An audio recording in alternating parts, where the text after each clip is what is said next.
Welcome to Ask Pastor Rob, a weekly podcast devoted to glorifying God by providing biblical answers to life's questions. Whether you are searching for theological insights, a framework for a Christian worldview, ways to defend your faith, or guidance for life as you walk with Christ in a fallen world, we are so excited that you're here. Thank you for joining us, and let's tune in to see what Pastor Rob is discussing this week. Well, welcome back to another episode of Ask Pastor Rob.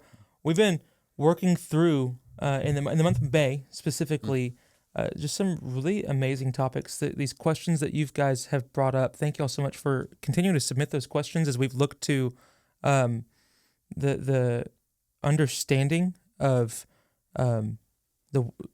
what worship is, what the Lord's Day is. Mm-hmm. We looked into that Sunday is meant for the gathered church as we worship, as we in different areas, right? It's not just singing. We also looked at what is worship. Mm-hmm. That culminates to the scripture of 1 Corinthians 10:31. Do all things, whether you eat or drink, do all things for God's glory. And then last week, we had a great question come in. We had to address it. We talked about Adam and Eve. Specifically, were Adam and Eve saved? Yeah. And I love what you brought up is that after the promises, the cursing, and everything, God clothed them with animal skin. Amen. And you had made this note that God had to make the sacrifice, this sacrificial animal for them to cover them, to protect them in His love. It's all about who He is. And so continually just to answer y'all's questions, we've had some amazing questions come in. Specifically, we've had some asking about the will of God for my life. Yeah.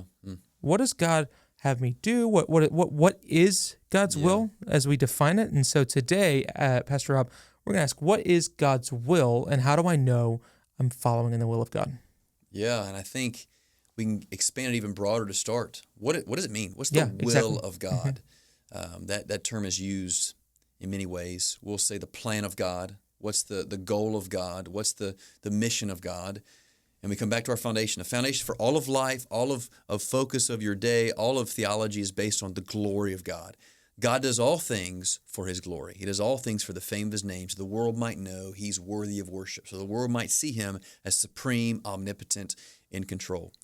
And so God's will is to further the mission of magnifying His glory, that all of creation in the ages to come, in eternity, will sing the song, God, you're worthy. That's the point of everything, is Him being praised for all time. And then we see in the Bible what theologians have called the revealed will of God and the hidden will of God, where God has given us His revealed will, His law, His commandment, His expectations, His standard. And then there's the secret law of God, the secret will of God we don't know. So God says, do not murder, yet there are murders that take place. So God allows certain things in this season, which would be His secret. We don't know what He's allowing to take place, why He's allowing it to take place, ultimately, other than just saying He's going to do it for His glory. And the final day, the reckoning will come, the justice will be served, and He will work all things for His eternal praise and our benefit. But then we go down to the personal. So God's plan is to glorify His name. God's revealed will is to follow His commandments, to bless others, to love God, love people. And then His secret will, these things that happen in life that we don't know what's going on, but in His mind and His perspective, His perfect planning, it's all working according to His ultimate desires. Mm-hmm. Psalms tells us that there is no place where God's not in control. We see God is in the heavens. He does all that He pleases. He's the one who allows things to happen in our life, even hard things, but He's with us during the trial. And so how does this come down to us? What does God want for me in my life? And very broadly, again, He wants us to live for His glory. He wants to be focused on His glory. He wants to be focused on obeying His revealed will and living with a trust in His secret will. And so we must know who God is. We must be meditating on His attributes. God is sovereign, in control, omnipotent, and He's kind. He's good. He's gracious. He's a Father in heaven who loved us enough to send Christ to die for us. And the God who gave us Christ will not give us detriment in our eternal well-being. He loves us, and if He's given us Christ, Paul says in Romans chapter 8, if He's given us Christ, won't He also with Him give us all things? Yeah. And that's an eternal sense of what awaits in that heavenly realm. And so the will of God, day by day, is living for God's glory. And then the question, when decisions come, which door is God's will? And that's the weight of the Christian life is how can I live according to God's will? And the greater our view of God, the greater our lofty understanding of His glory, His renown, the more we know His love for us, the more free we'll be to walk through door A or door B after prayer, counsel, understanding of His Word, and trust I'm taking this step in faith, believing this is the best thing for my ability to honor Him, and trusting the consequences as they may come. God cannot make a mistake. Even though we make mistakes, God cannot make a mistake, and He's not surprised by our mistakes in His orchestrating of all of human history. And so it's very complex. We walk with a great mystery and a trust, relying on His power and His grace in every step we take. So I want to point to an area of Scripture, and you mentioned Romans 12. Says that we are to offer our bodies as living sacrifices, holy and pleasing to God. It's our spiritual act of worship. And it says, and do not be conformed to the patterns of this world, but be transformed by the renewing of your mind. And it says, then you'll be able to test and approve what God's will is, the good, pleasing, and perfect will. So what does it mean to test and approve of God's will? Well, we test all things with Scripture. Okay. So clearly, if the question is, should I go into a career that's a pagan, sinful career that is not promoting anything of morality but just debauchery, clearly that's against God's will. That's against God's design for your life. You test that, clearly does not align with His standard. We don't do it. But then there's a subjective being led by the Spirit. We believe that the Spirit is living. The Spirit is a person, the third person of the Trinity. And as we know God's truth, as we abide with Him, as we commune with Him, we will know His voice. We will be led by His guidance. And we believe in providence. So we believe that doors open and close. Paul used this language. Doors close, doors open to me. We knock on doors. We don't slam them open. Right? We don't force them through.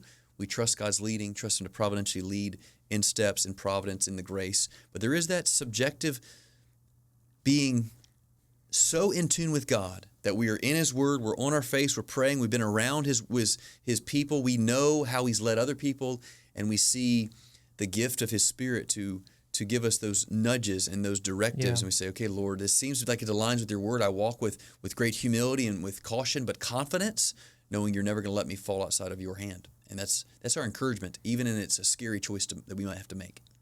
It's also why it's crucial to know that we have a personal relationship with God.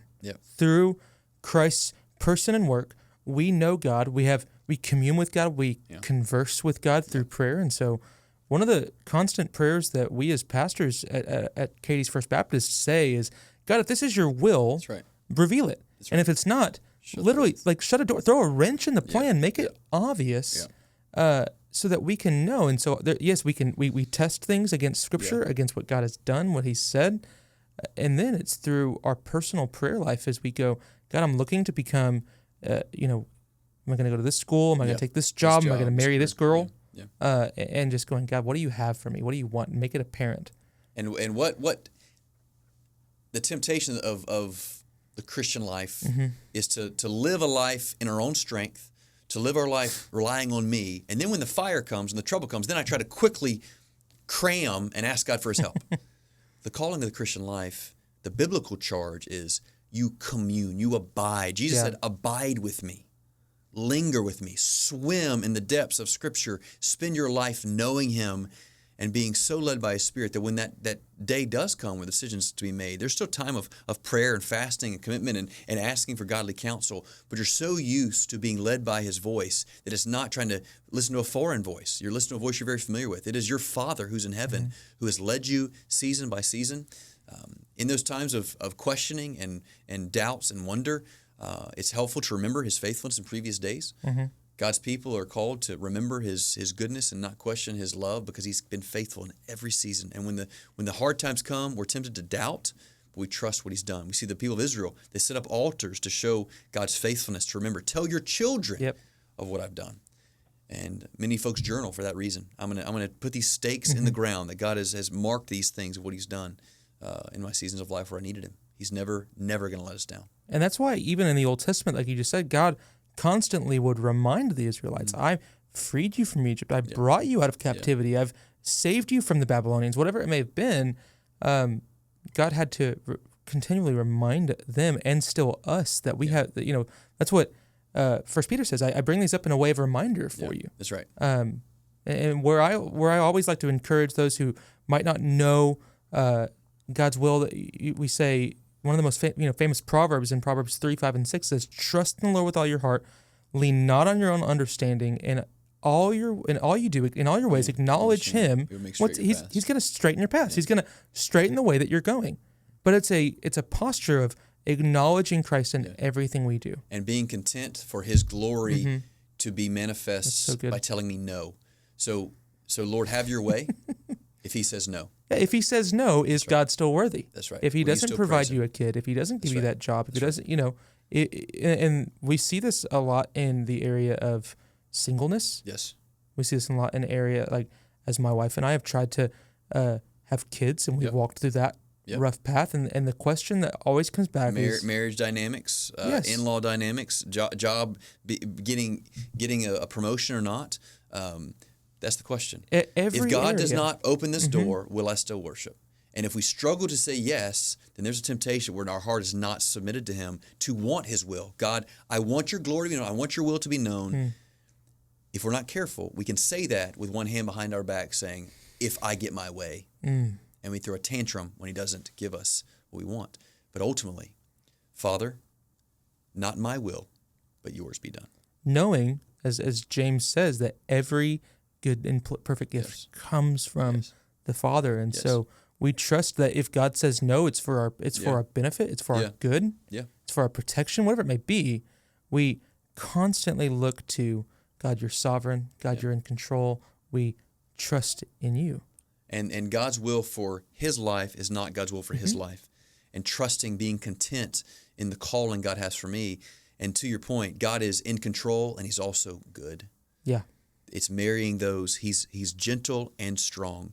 He's merciful and authoritative. And this is why we're studying the attributes of God in this season, or we just finished studying the attributes of God in this season of seeing who God is. Because if I say God's going to take care of you, if you question His goodness or His care or even His strength, how can you trust Him? But if you know He is, then you're called to lean into His will and say, okay, Lord, I'm crying right now, but I'm rejoicing at the same time because you are always with me, and you're doing something here that I'm not seeing, but I trust you. That's right, exactly right. When we always come back to, no matter where you're at in your life, no matter what you're doing, you're testing things with Scripture, you're spending time in prayer, seeking God's glory, seeking His will for your life. So thank you so much for that answer, Pastor Rob. We're encouraged by that, and we look forward to the days ahead as we continue to answer y'all's questions. So thank y'all for submitting your questions. Continue to do so. We'll post a link with this video where you can continue to submit your questions. Y'all have a great week, and we'll see y'all next time.